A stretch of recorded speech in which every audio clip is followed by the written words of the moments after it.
ক্ষমতায় থাকাকালে ফ্যাসিবাদ ছিল জালিম, এখন শয়তান। জুলাই বিপ্লবের বার্ষিকীতে ডিসির মন্তব্য। জাতীয় ঐক্যমত্য কমিশনের বৈঠক থেকে বিএনপির ওয়াকআউট।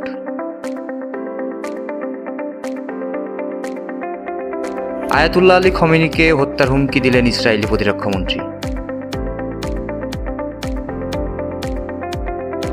চাঁদাবাজি ও সাইবার নিরাপত্তা মামলা, যুবদল নেতা জনির রিমান্ড নামঞ্জুর। রাজনীতি থেকে সরে দাঁড়ালেন জুলাই আন্দোলনের পরিচিত মুখ সোহাইব হোসেন। বৈষম্য বিরোধী ছাত্র আন্দোলনের কেন্দ্রীয় কমিটি ছাড়া সারা দেশে সংগঠনটির সব কমিটির কার্যক্রম স্থগিত করা হয়েছে। সবই ছাত্রদল নেত্রী লাবিবার ঝুলন্ত মরদেহ উদ্ধার।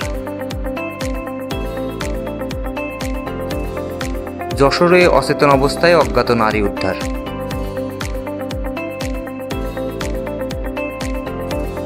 যশোরে অবৈধভাবে সিলিন্ডার রিফিল, করিম পেট্রোলিয়ামকে 2 লক্ষ টাকা জরিমানা। ঝিগরগাছা পানিসারা ইউপি চেয়ারম্যান জাকির হোসেন গ্রেপ্তার। বর্ষা এবং জলাবদ্ধতা উপেক্ষা করে পণ্য পাহারা দিচ্ছেন বন্দরের আনসার সদস্যরা। বাঘারপাড়ায় মাদক সেবীকে 15 দিনের কারাদণ্ড। যশোরে প্রেমের ফাঁদে পড়ে যুবক আহত।